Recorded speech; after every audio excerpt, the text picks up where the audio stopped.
இந்த பாருங்க, நாளைக்கு நாகம்மா கோயிலுக்கு பூஜை பண்றதுக்காக பூ கட்டிட்டு இருக்காங்க. அம்மா எங்கேயோ வெளியே போயிருக்காங்க. பூ கட்டுறதுக்கு அழுது இருக்கு. இவ்வளவு பூ எப்ப நான் கட்டுறேன்ட்டு மூஞ்ச பாக்குது. என்ன செய்யணும்னு தெரியல.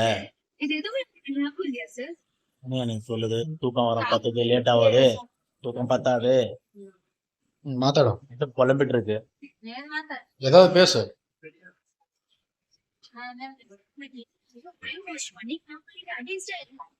இல்ல எங்க நீ மூஞ்ச காட்டுற பாக்கலாம். டேய் என்ன மூஞ்ச மூடின காட்டுறா. சூப்பர். என்னடா பண்ற? டேய் குட்டி இன்னொருத்த காட்டு மூஞ்ச